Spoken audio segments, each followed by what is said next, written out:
the people might suspect that I'm one of those culprits. So he went back. He went back to the meeting place.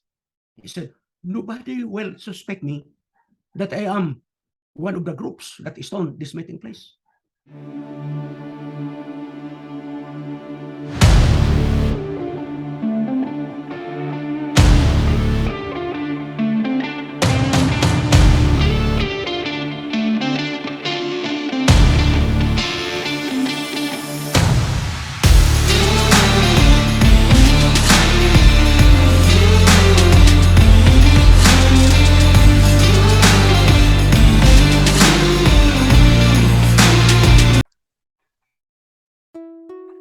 Hey, good morning, guys. This is Greg and Jenny Hello, good morning. for another episode of God, Money, and Intimacy. And you know what? This morning we have a huge opportunity, don't we? We have one of Jenny's uncles he's a very busy guy, very well known, and a lot of people would like to spend time learning from him. So we're very honored this morning to have Wendell Serrano with us. And I'm just going to share a little bit about Uncle Wendell. He is a retired minister from the Seventh-day Adventist Church. He's a former president of the South Philippine U.S. Conference and the headquarters of Mindanao. Yes. And on top of that, he's a great father. He's a great grandfather. He's got grandchildren all over the place. And really, just to kind of share, he is really a very humble guy. But I'm going to say that he's an author of a book. One of the best speakers. He is one of the best speakers, and really, he does speak all over the world in different places. So, Uncle Wendell, we're so thankful to have you here on the, with 30 minutes with this morning. How are you doing? Thank you, Greg. Thank you, Jenny. Thank you for this opportunity. I'm doing good. Although I'm already 77-year-old this coming December. 70 years You old. don't look like it. 77. Wow. 77. 77 years old. Well, you don't look 77 years old. You don't even wear glasses. That's a good thing. I'm not. We wear glasses. I can't read. Well, really, Wendell, what we do, as we share with people, the purpose of what Jenny and I do is we just want to help families and individuals many different, ways in their life, but God is always at the head of everything that we do. And I know you, being a pastor and being a minister, that's obviously huge in your life. But a lot of what we work with is people kind of working through, their life on getting through adversities and challenges and feeling better about themselves and talking about themselves. And I know you've got an amazing story just as an upbringing. So if you would, just kind of share with us a little bit about your upbringing and family and how you become a minister and a leader of a very large church, if you would. Thank you, Greg and Jenny. Well, I would like to assure you that Pastor Wendell Serrano is nothing. I am an empty vessel, but the Lord used me. Man. Well, to start with, Jenny knows my family background. I came from a poor family. My parents cannot afford to send me to school, to college, I should say. I worked hard.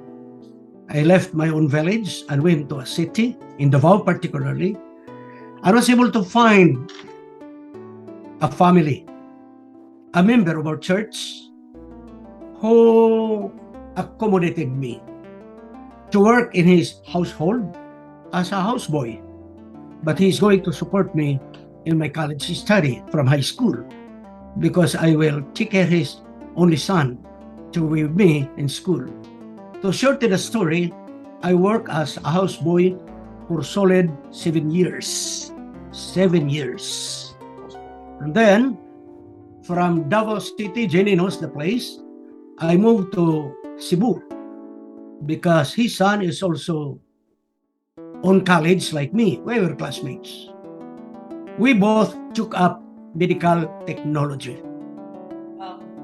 But in college, I was soaked to ideology of Mao Zedong in that university.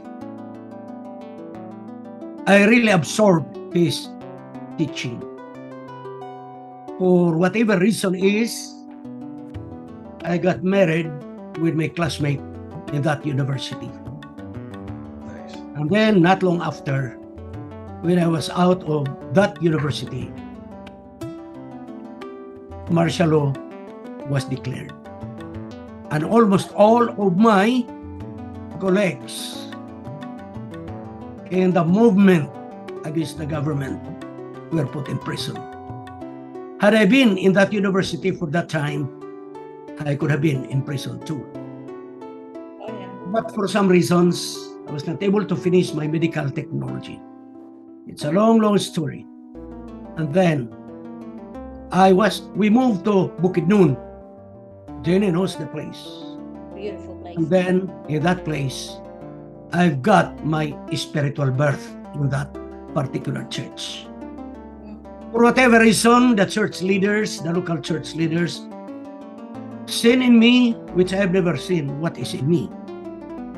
And they asked me to work as a lay preacher. Not in my life that I've preached. Not in my life. So to shorten the story, I was conscripted to be a lay preacher. That was the beginning of my love to preach.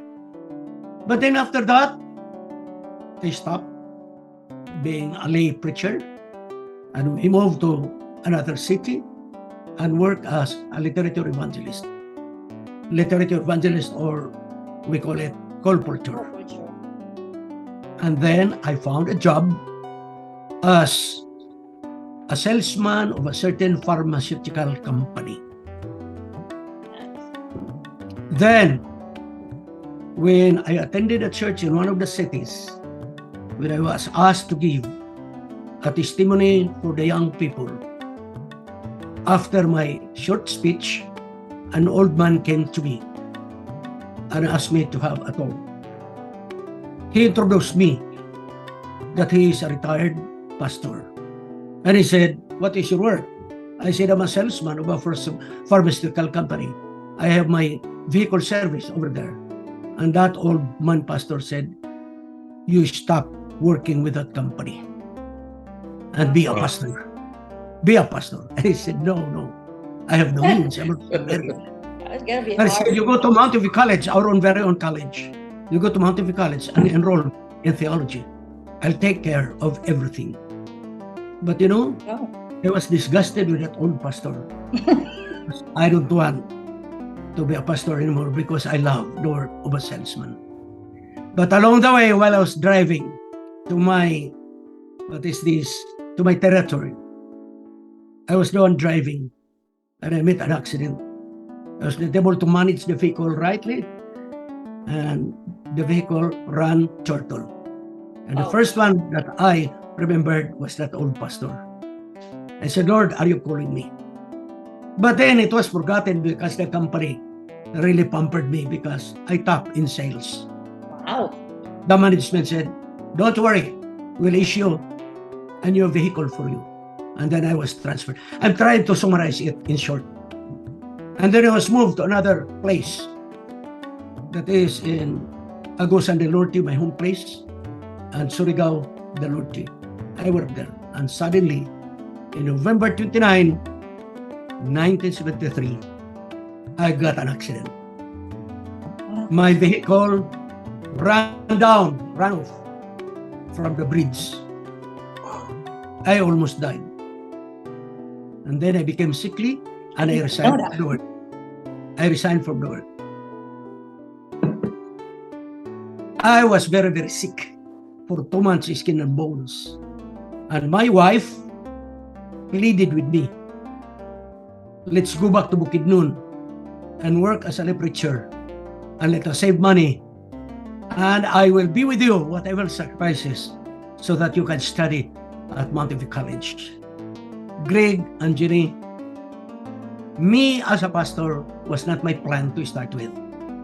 It was the plan of your auntie. Oh, It that's was the plan of your auntie. And we save money through lay preaching with a meager, allowance from the local church for 1 year. And then I went to Mountain View College and enrolled in theology. But before I proceed, I must tell you, frankly, that from my life in university up till that time, I was still with the movement. I was not taking arms against the government, but I was the so-called on the legal front, collecting data, transporting letters because there was no cell phone at the time, and some illegal activities. It's hard for a legal front to be arrested because you cannot get any evidence. That was my word. So when I started going to the college, I was still with the movement. To be specific, I'm not afraid. I was working with the Communist Party at the time. I did not know that. Yeah. Even your dad doesn't know. Even my wife doesn't know. Nobody knows. So eventually, I have a hardship with my study in Mountain View College. But when I was about to stop my study, I was called by the administration of the college that somebody had already sponsored for my studies. I was about to stop at that time. And lo and behold, the sponsor is an American old lady. And you know what, Greg? The number one enemy of this group is America. Mind you. But here is an old lady, 90-year-old, continue to support my study. And then in 1978, I graduated in theology. Amen. Wow. I was assigned in a mountainous area, but still, Greg and Janine, I was still with the movement as the legal front. Wow. Legal. And then I was sent to our seminary for further study, and I graduated with my systematic theology and pastoral studies double major. And I was called to serve Mountain View College as the chairperson of the theology department and at the same time professor. But still, I was still in the movement. I love that movement.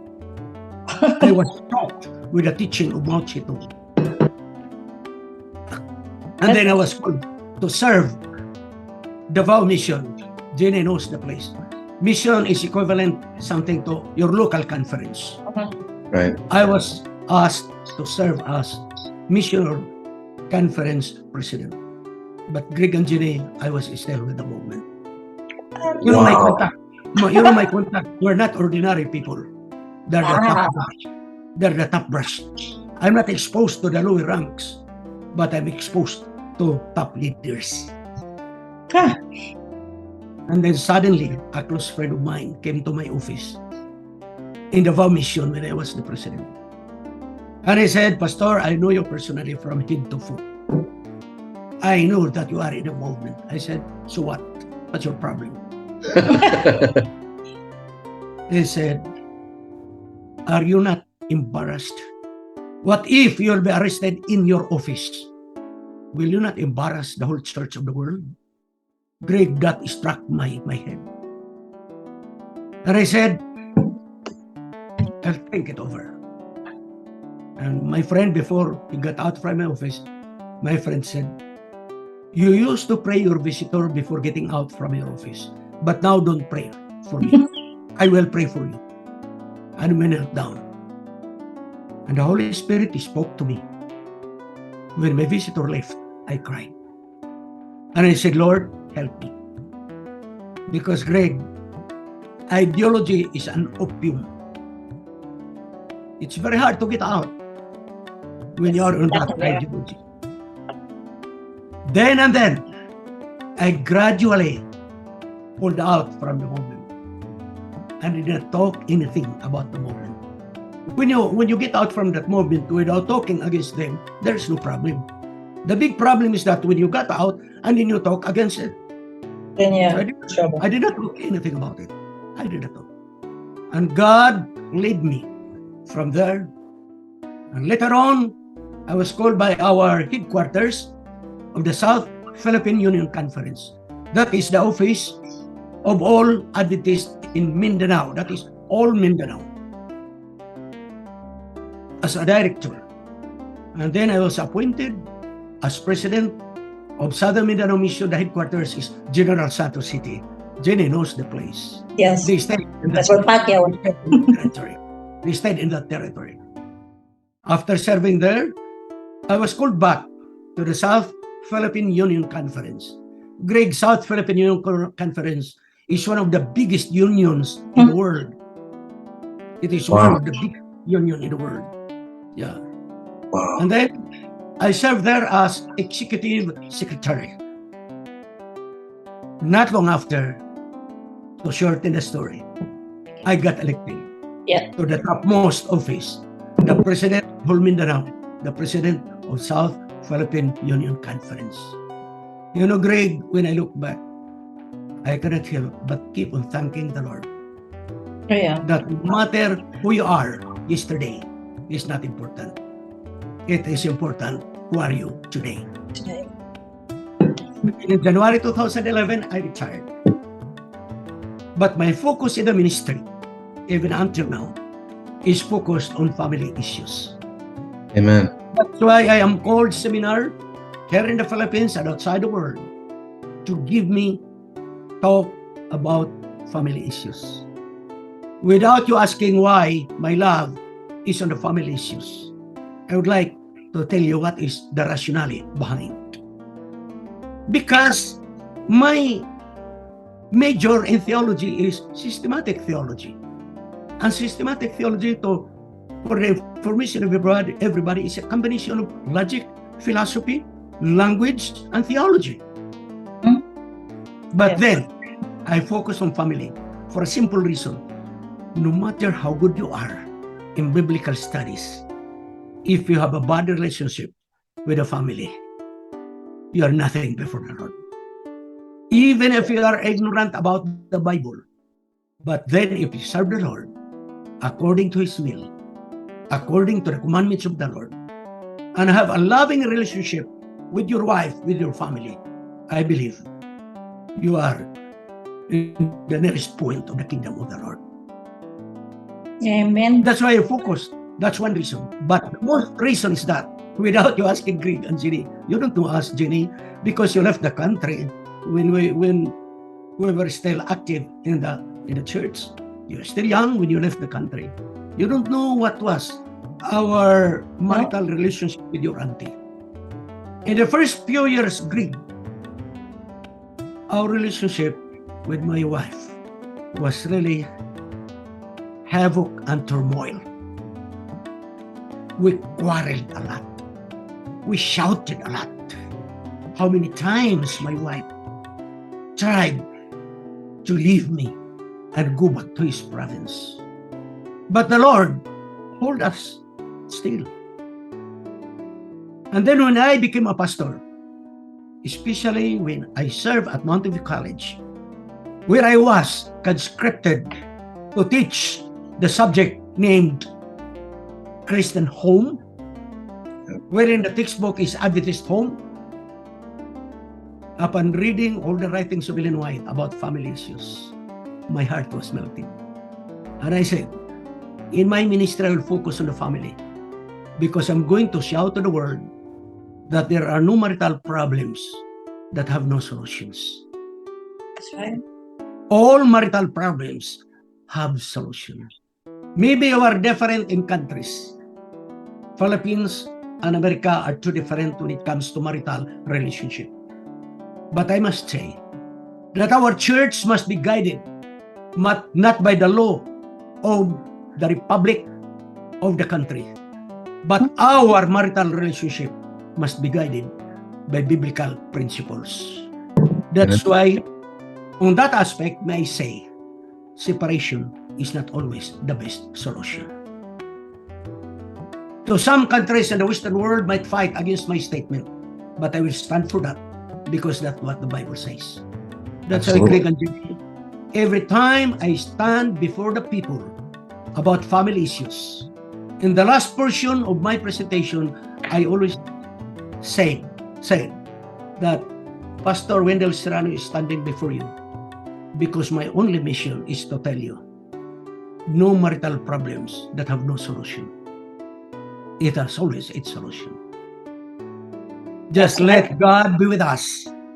No matter what problems we have, God can solve our problems. That's why now I'm invited here and there.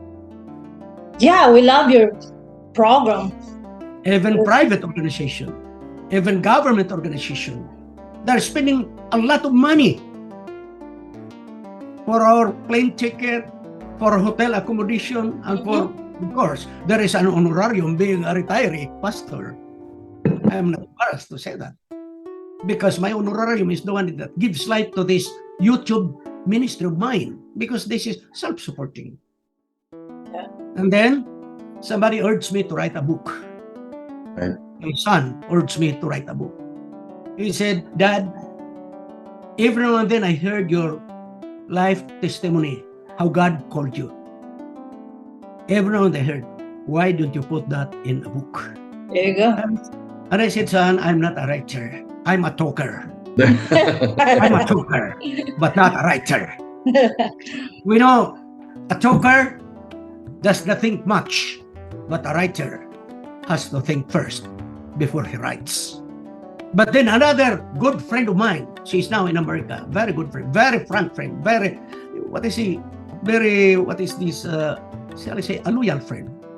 And that lady said, "Pastor, I heard some of your testimonies every now and then.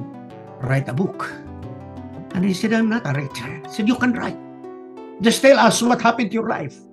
And during my retirement, I took the challenge. I wrote. You know, it's hard to organize events that happened many, many years back, because I started from my childhood, Yeah, you can remember everything. how my parents were called to the church, and then, so forth and so on. Yeah. So the book tells about Wendell Serrano before he was a pastor. And the other half of the book is Wendell Serrano as a pastor. Of not being a pastor yet, there are lots of challenges. But of being a pastor, is still a lot of challenges, but in different figures. But still, the intramural problems are there. Intramural problems are there. But then, you know what? One thing I want to tell you, that your uncle have reached the top position of the church without me laboring so much that I should become a pastor. I didn't push myself. I just do my responsibilities. And the people had voted me all about what I have done to the church. It's not because of public relationship. It's not. I believe it was through the efficiency of the word that God has given to me. So, in that book, you know, Greg, I also made a mention about our family. Your dad, Jenny, is a part of that book. How my dad was converted. Nobody believed that he could be an Adventist because he was the most drunkard in our community. I know that. Who can ever believe that? The first evangelistic meeting was conducted by a pastor in our place. And the first night, it was my dad and his cohorts who thrown a stone to the meeting place. Nobody believed that my dad will become an Adventist. But you know what? It's amazing. The Lord was away. On the second night, he was determined to hit the preacher, no longer the building, to hit the I had no idea. the dark. Oh my goodness. Then my dad, with his buddies, started throwing stone to the preacher. Ouch. And when his body was about to throw that stone, hitting the face of the preacher, out of the blue, a military man in uniform appeared and arrested the man. You know, in our place at that time, you could hardly see a man in uniform. We were not civilized at that time so much. Seldom we can find a man in uniform. But then, where did this man in uniform come from? When my dad, you know, have seen that his friend was arrested by a military man, then my dad, who was drunk, ran away. But while he was running, he was thinking, what if the people might suspect that I'm one of those culprits? So he went back. He went back to the meeting place.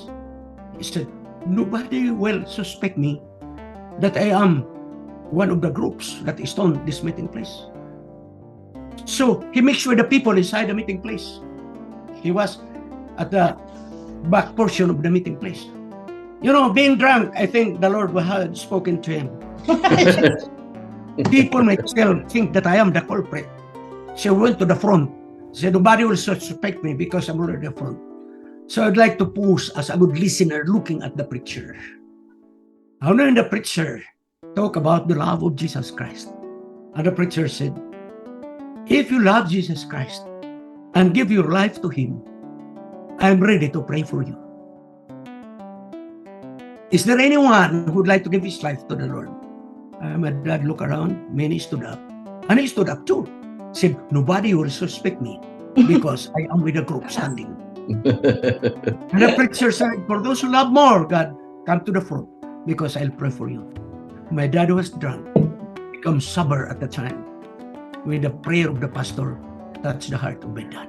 Amen. Amen. Wow, my hair standing up. That was the conversion of my dad. Wow. You That guys was got the- story. Interesting. Wow. Yeah. So tell us about your book, Uncle. Where can we get that? Well, I'm the one distributing. The Oh. only thing is, what is this? Courier fee is very substantial amount. It is more than the worth of the book. I don't know. Alright. Yeah. I'll just get one when I Can go you home. can you get it on digital copies at all? Is there a way that See? you can? I mean, if someone goes online, can they get that? Can they buy it as a digital copy from you? I have no online on that one Okay. Book, yeah. because online have many requirements. Okay. One is copyright. Right. And to copyright your book in the Philippines that's is right. very strenuous work. It's not easy. Okay. So But Well- then, if you want, I can send because to the Philippines, maybe it's send me. I'll just send you the money. yeah, okay. Well, you've got an amazing story. I did not know. You know, all of I that mean, story. I don't want to take all your time, but I tell you the one thing that really drew Jenny and I to want to talk with you is our, you know, you may not know, but my passion is family. I mean, at some point I've shared my story over here and there, but that's really been a drive for me is having Christ leading our house and knowing that our family is really where everything starts. And as I learn more about you, you've got such an example of going through some amazing things and being drawn to Christ and still staying there and going through all that adversity and keeping your family out in front of you. And then now where you are, you're such an example to many of us that are trying to go through that, because a lot of the people that we work with, you know, I have an insurance company and I work with different coaching and things. A lot of the clients that I work with of many ages, as they're coming, the biggest thing they're missing in their life is how do they balance their family? And they're not bringing Christ into their family. They think they are, but they're not doing it like you did in such a way that, I mean, man, you shared a part about your wife bringing you to be a pastor and really following that. And, you know, that just goes to show that, you know, as husbands, we need our wives in our lives. And, you know, and, you know, and they bring us to where we are in that companionship back and forth. But, you know, just the stories you have. I mean, I wanted to thank you for taking the time today. I'd love to talk more, but I know it's getting late over there. But, you know, the one thing, you know, that Jenny and I want to leave you with is this, is that you have got so much influence on people, whether you realize it or not. Your story, just this alone, it has helped us. But as we share this out, It's amazing. you're going to help change many people. And I'm sure you already are, you know, as you're speaking around different places, and God's working in you now. As you're going around, you're talking about, you never expected to be a worldwide speaker. But now you've got people that are paying for your tickets, paying for you to come in. They want to hear your story, not just your story, but how you can bring God's love and spirit into that room and into their lives, and that inspiration for family. Because today, family is really, it's always been important. Yeah. But as we watch the news, people forget that, and folks like yourself that are in retirement and now and still More working, busy. and you're busier now helping lots of people than what you've always been about helping people. But some of the stories that I've seen here, on the anthill, that's an interesting story too. As a boy, you were talking to kids when you were younger about God, so I mean it's always been there. The book is entitled The Anthill Preacher Oh, because actually my first pulpit, so to speak, was an anthill. Yeah. Stood up on top of the anthill, and then I preached when I was young. there you go. And you know what? I always concluded my seminar on family issues by saying, if I describe family problems, and I can describe it in detail because I was there. What I'm trying to say, I'm not sharing the book to you because I'm not a bookish person. I'm a practical preacher. Yep. So when I related to you some problems, you just don't know it was our problem. That's why I said, talking about problems, I can say it, I can magnify it because we were there. Yeah, We were there. You know, we learn from last month, the month of April, we celebrated in a simple way our 53rd wedding anniversary. 53 years. That's 50. amazing. And I used to tell my audience in my seminar, and I said, we lasted this 53 years because Mrs. Serrano, my wife, did not give up on me. Amen. She Amen. did not give up on me. Well, It's You know amazing why I story. love? Well, you know why I love family issues to present, yeah. and you know why I traveled a lot? Because I want to save troubled families. Because we were there. We were there. Yeah, Problems experience it. are not imagination. Problems are real. It's there. Well, Uncle Wendell, we're gonna go ahead and we're gonna kind of wrap up. Man, I could talk for But before that, we long. can promote your Yeah, we YouTube. definitely want to promote your YouTube, and I know folks can't get your book, but one day I know that somehow your book's going to get out because it's going to change a lot of lives. So what we can do is we'll promote your YouTube channel. It's Wendell Mungaya Serrano, right? Is that what Yes, that that's is? the name of my YouTube. And Facebook is Wendell Serrano. We can put that out. I'll put that in the description. We'll put that in the description. So, Uncle Wendell, thank you for taking the time Thank you, today. Uncle. It was amazing. It was an story. I love amazing it. story, and like I said, I appreciate you being so vulnerable.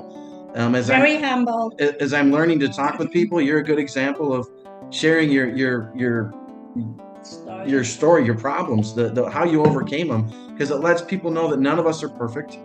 We can still succeed. We can have a great family, and what you said in the beginning doesn't matter who you were, because what you are today can change. And and you had said that right in the beginning. And anyways, but we appreciate your time. We're going to let you go, and I'm going to kind of wrap this up. Jenny, do you have anything else to say? No, thank you so much, Uncle. Well, and I got to know him more. we right. did. We did. We'll have to get to know more, and kind of like we always do. Sorry, I did not know everything. Our Wendell, one day I'll get my book finished and published, and I'll have to get that over to you. But that's another time we can talk about that. So as we always end it, achieving your goals at breakneck speed is something we do, that we've done, and we're doing with all of our folks as God leads us.